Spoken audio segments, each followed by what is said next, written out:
Halo teman-teman. Halo. Kami dari kelompok 1 Hai. akan wawancara dengan Ustadz Cepot. Ya, let's do it.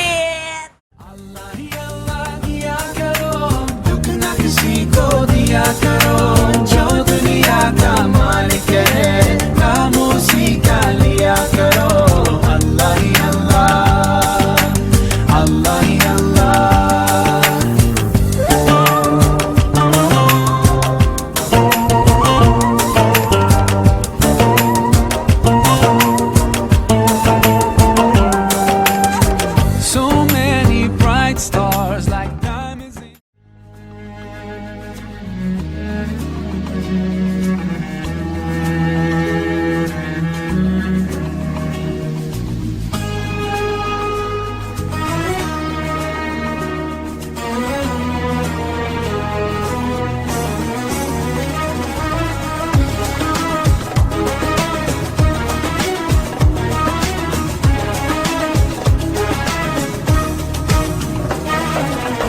We're here on this special day. Our hearts are full of pleasure.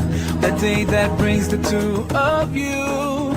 Kita sudah sampai nih di pondok pesantrennya Ustadz Cepot. Pesantren plus Universitas Ibadur Rahman. Ya, ikuti kami terus ya.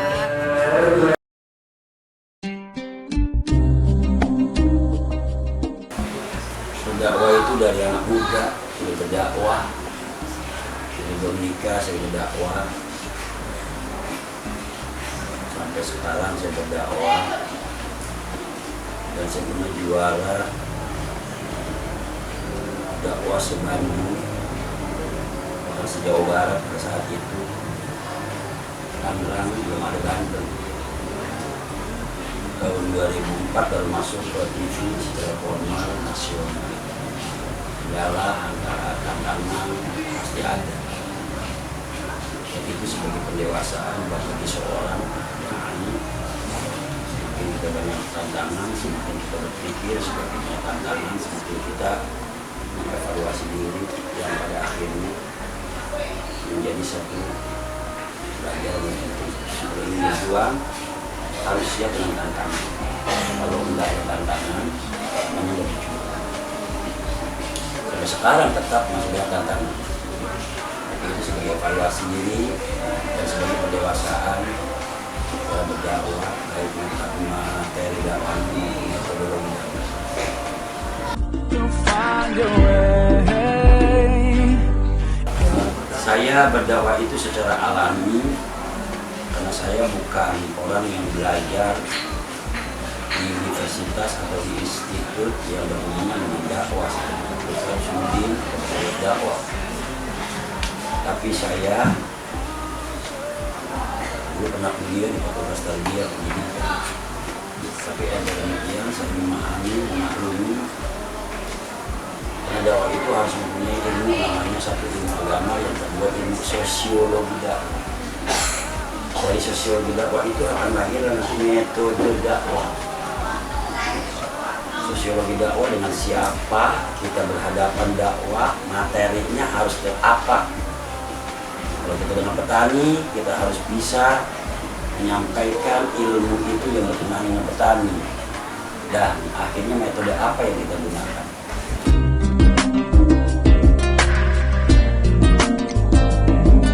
Jadi dakwah saya itu visi-misinya mencari ridho. Tujuannya biar barokah.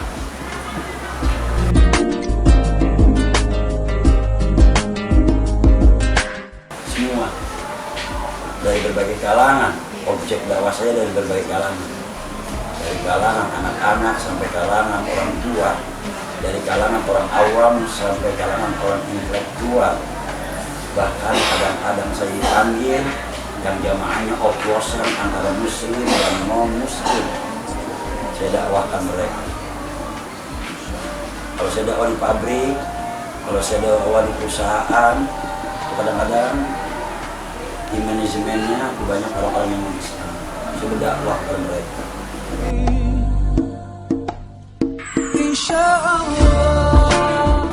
Saya sarjana pendidikan tahun 88. Saya Saya sarjana pendidikan tahun 2004, saya honoris causa doktor dalam dunia pendidikan. Jadi saya mengerti arti sebuah pendidikan.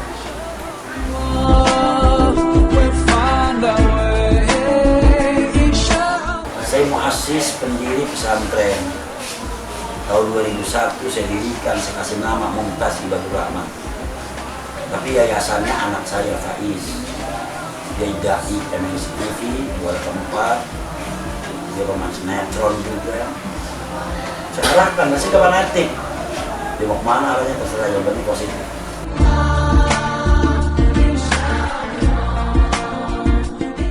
Suatu perjuangan itu harus diawali dari intern rumah tangga unit terkecil dalam berlingkungan. Kalau kita berdakwah kemudian tidak adanya kekompakan dalam rumah tangga, ya nggak akan bisa. Istri itu kan pendamping. Jika kita bahagia, dia teman bercengkrama. Jika kita sedang menderita banyak tantangan, istri kita obat pelikulan.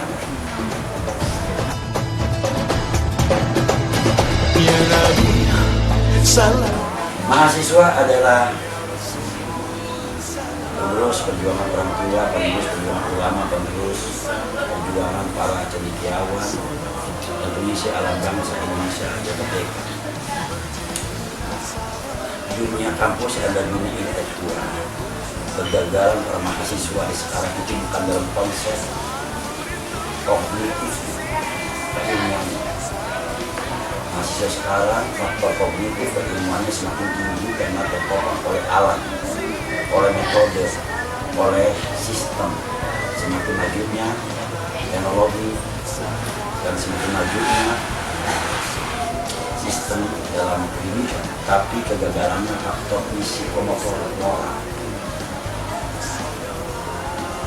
tak dihindari di kalangan mahasiswa dan disebutnya pelajar intelektual gagal dalam faktor psikomotor yaitu moral.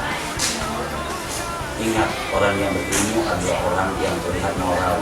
Orang yang bermoral menandakan itu orang yang berilmu. Apalagi konsep Islam.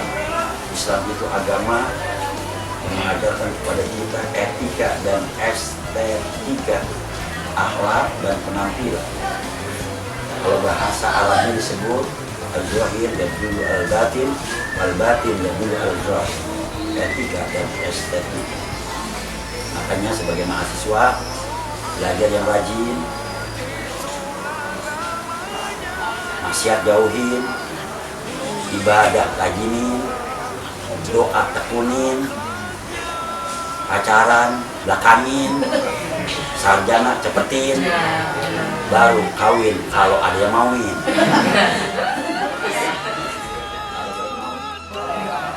Demikianlah wawancara kami bersama dengan Kiai Ahmad Ihsan yang sering dipanggil dan Ustaz Cepot dalam memenuhi tugas mata kuliah ilmu dakwah. Kurang lebihnya mohon maaf. Sekian, assalamualaikum warahmatullahi wabarakatuh. Salawatullah alaih. Indah wajahnya bagaikan purnama. Siapa melihatnya pasti jatuh cinta. Salam rinduku kasih, salam rinduku nari, salam rinduku kasih, salam rinduku nari. Ya Nabi, salam Nabi, salam, salam alaik. Ya Nabi, salam Nabi, salam.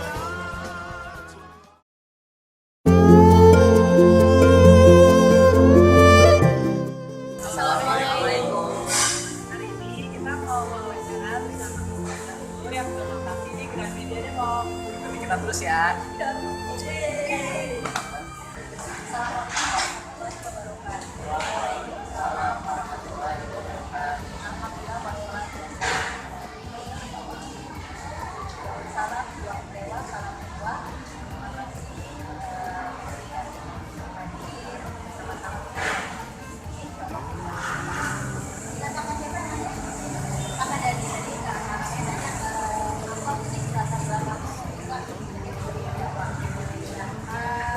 Itu waktu pesantren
Misalkan 0 sampai 7 didiklah anakmu dengan cara bermain motor.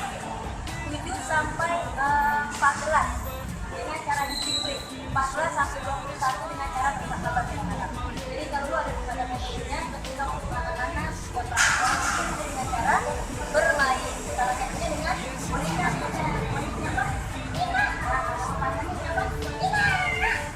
apa? Ya, ini teman kalau mendakwah anak-anak. Karena dalam otak anak ada sistem linking. Mereka kalau kenal akan terbuka informasi yang mau masuk. Tapi ketika dia pas dia menyampaikan jawaban yang serem dan dengan strength dia juga tidak suka, maka akan tertutup rapor. Itulah ada yang namanya informasi masalah. Karena ketika anak-anak tahu senang diajar untuk cerita, dia bernyanyi, dia apa-apa itu metodenya untuk anak-anak.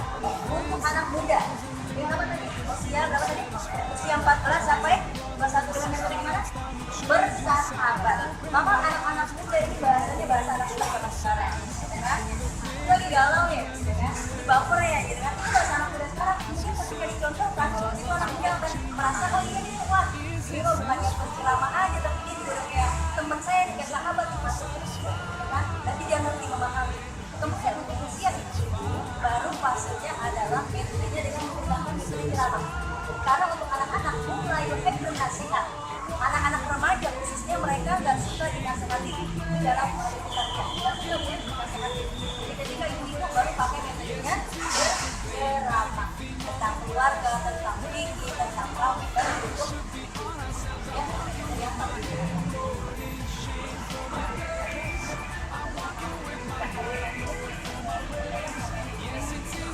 sasaran mampunya, oh ya, untuk metode berkawan itu bukan hanya tulisan, ya, tapi juga bil kitabat. Ada yang namanya bil pola misalnya dengan tulisan. Kemudian juga bil akhlak berbagi, bil hal dengan akhlak. Lakukan dalam fi Rasulillahi uswatun hasanah. Telah ada dalam diri Rasul suri tauladan yang baik. Dengan bicara lisan, kemudian dengan akhlak yang baik, kemudian dengan kitabat. Ya. Sekarang udah banyak metode dakwah di media pun juga orang ya. Tadi madunya sasaran dakwahnya siapa aja? Sasaran dakwahnya ada untuk anak-anak, ya. Untuk anak-anak kalau sudah mulai bercerita dari usia 3 tahun siapa itu, ya. Kemudian sampai usia SD, kemudian SMP, SMA itu dikategorikan mereka adalah usia remaja. Anak-anak kuliah masuk ke dewasa awal, ya. Dewasa awal anak-anak kuliah dan karyawan-karyawan pun juga itu masuk fase dewasa awal, dewasa akhir. Nah kalau untuk orang-orang tua kan itu sudah masuk ke golongan yang memang sudah siap nih, sudah menjadi apalagi usia 4 bulan. Tinggal kita suruh mau yang memang nantinya masuk ke dalam golongan atau neraka. Lalu juga punya anak-anak yang tidak hanya anak-anak tapi juga ada namanya pesantren manusia. Ini yang hadir nanti kalau sering mulai ya. Yang mulai itu silakan masuk pesantren ya. Jadi kita ngingetin gimana caranya biar wafat dalam keadaan itu materinya banyak teman-teman dan mereka pun punya psikologi atau beda. Ya, pertama itu dibuat PGTK untuk bagaimana caranya mengajar anak-anak usia sekolah. Kemudian coba untuk bisa belajar mendongeng. Ada kakak yang mengajarkan dongeng namanya Kak Yaya itu belajar selama 8 bulan. 8 bulan itu ada gimana ya? Kalau pengen sendiri kayaknya sepi itu karena kalau misalnya ada mereka di tahun 2006 mulai latihan mendongeng. 2008 2009 10 mulai mengenalkan lagi materi dakwah kalau untuk anak-anak tetap kita mengajarkan tauhid yang paling penting Islam berkehidupan karena kita itu ada setiap pembawalan kalimat yang kita bilang itu bukan karena kalimat anak yang pertama dengan kalimat la ilaha illallah. Jadi harus dikenalkan tauhid. Bagaimana mengenal Allah, kemudian bagaimana mewujudkan itu, ada asmaul husna, bagaimana asmaul husna itu diaplikasikan dalam kehidupan sehari-hari.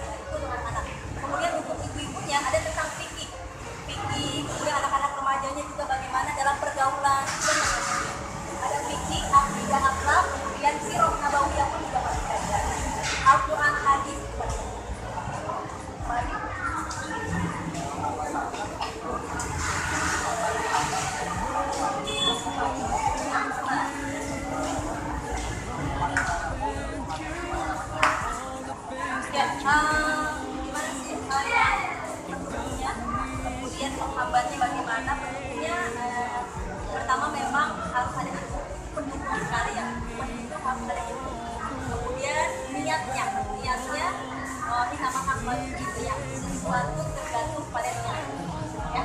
Kemudian apalagi bentuknya dari keluarga, dari diri sendiri khususnya. Kenapa hasibuhan musab maulatan hasab? Bisaklah perbaikilah dirimu sendiri baru perbaiki orang lain. Ya.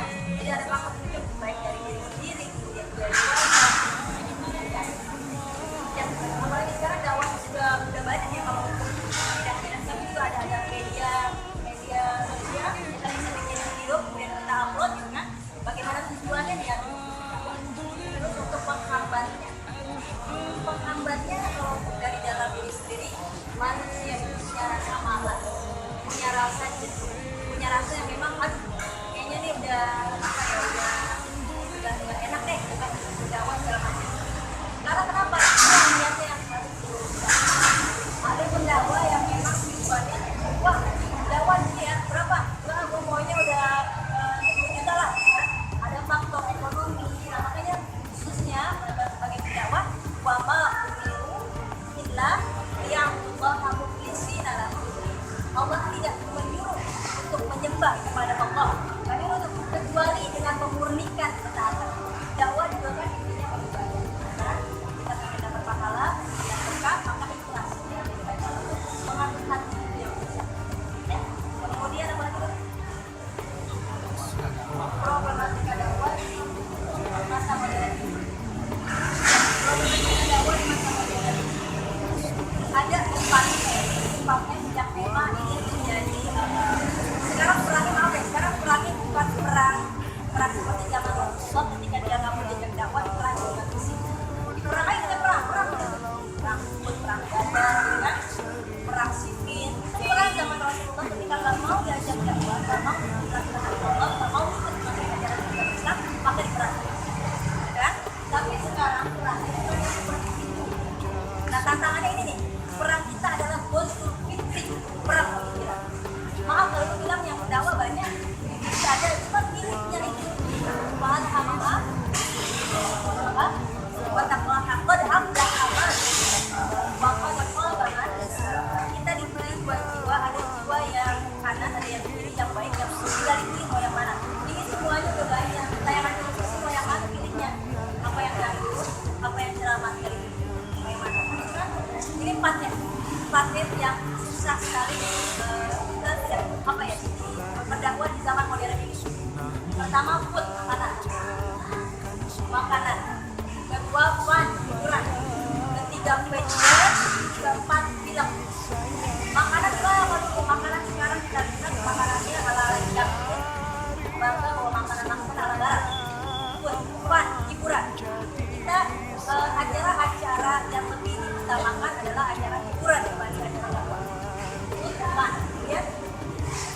Fashion itu apa? Gaya busana.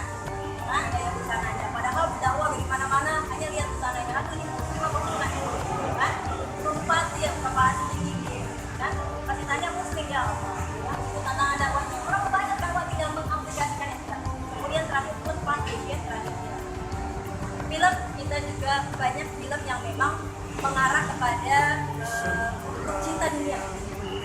Cinta dunia jarang cinta kepada Allah. Mengenal sosok artis ketimbang mengenal sahabat Rasul, mengenal para pribadi Rasul. Itu makanya anak muda ketika zaman sekarang sudah berkembang modern, Rasulullah sama dia kita untuk berdakwah. Bagaimana sahabat Rasul ya? Biar apa? Biar anak-anak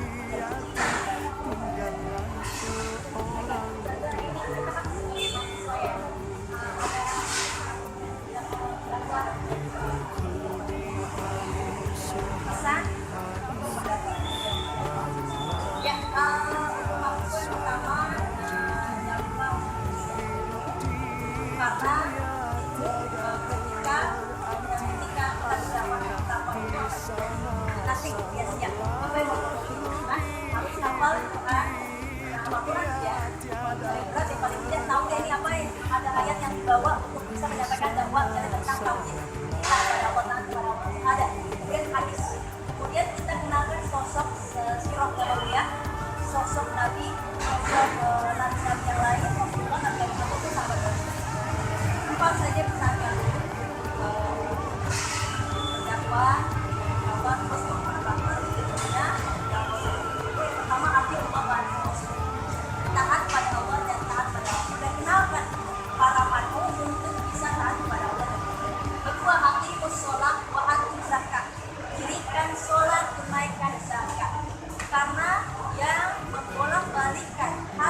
Syukurli wali daika, syukur kepadaku dan syukur kepada kedua orang tua.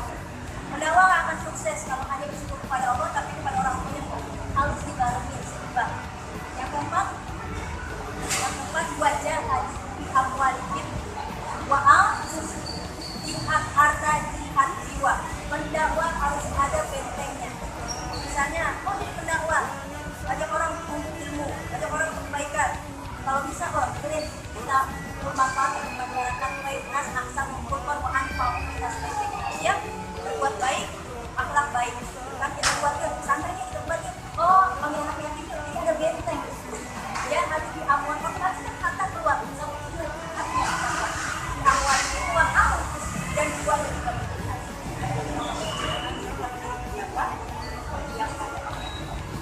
Alhamdulillah kita sudah mengajarkan kepada prakteknya pada dulu. Semoga ini menjadi manfaat untuk kita semua, menjadi motivasi kita sebagai seorang dai terhadap dia. Terima kasih banyak sudah sama-sama. Mungkin makan sambal terasi kalau ucapin terima kasih. Assalamualaikum warahmatullahi wabarakatuh. Waalaikumsalam warahmatullahi wabarakatuh. Makasih ya udah nonton video kita tentang usaha dulu. Kurang lebihnya mohon maaf. Wassalamualaikum warahmatullahi wabarakatuh. Next time. Nantikan tiba saatnya di mana mulut terkunci, tangan bicara, kaki bersaksi. Kemana akan lari, tak ada tempat sembunyi. Bersiaplah untuk diadili.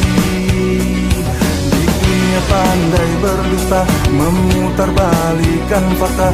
Di sana rahasia terbuka.